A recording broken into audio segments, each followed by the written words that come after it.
Гостиварска општина се простира на северозападниот дел од македонската држава. Таа се вбројува меѓу најголемите во нашата држава, по просторот е на 4-то место и зафаќа површина од 1342 квадратни километри, а по бројот на населението е на 6-то место зад Тетово, Битола, Куманово и скопските општини Карпош и Киселавода. Според пописот од 1991 година, во општината живеат над 140.000 жители. Гостиварска општина е распослана во плодното полошко поле на надморска височина од 528 метри, а дел од истата е во планинскиот предел меѓу Шарпланина, Бистра, Буковиќ и Сувагора. Гостивар, како што многумина го нарекуваат првиот град на Вардар, е град во кој живеат околу 40.000 жители и во него се лоцирани најголемиот број индустријски, трговски и други капацитети, град со организиран комунален живот, со мощно изразена секојдневна динамика и со традиционално топло гостопримство, повеќе пати потврдено и надалеку познато. За прв пат во историјата Гостивар се споменува во староримско време како мала воена населба на легионерите, меѓутоа од тоа далечно минато не се сочувани никакви документи. Од тогаш се до 1659 година малку се знае за овој град.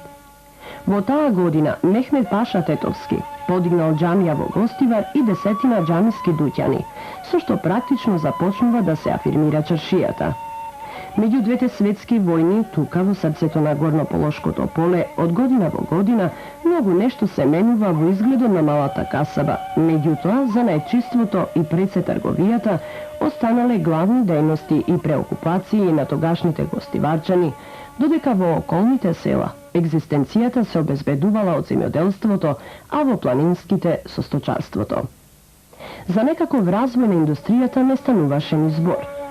Денеска основниот белег на севкупното живење го дава индустријата и покрај тоа што се соочува со крупни проблеми во вклопувањето од договорна во пазарна економија, како и транзицијата од општествен во приватен капитал, каде што се прават и првите чекори. Сепак во над 100 предпријатија се вработени околу 15.000 работници.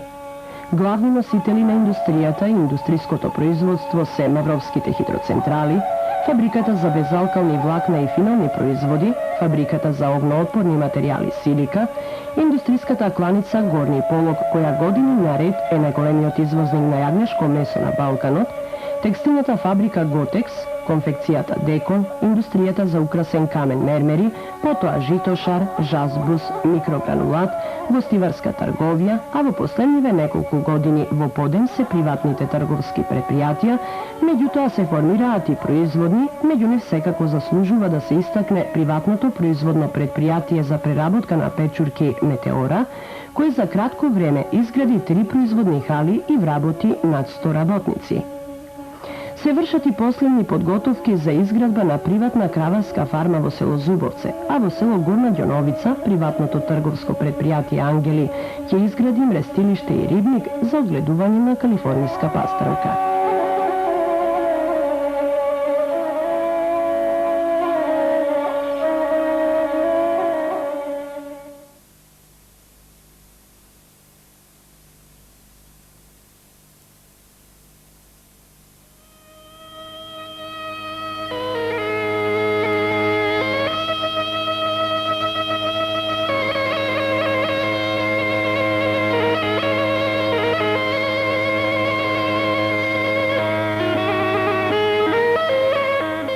Во предвојниот период гостиварските села беа крајно заостанати.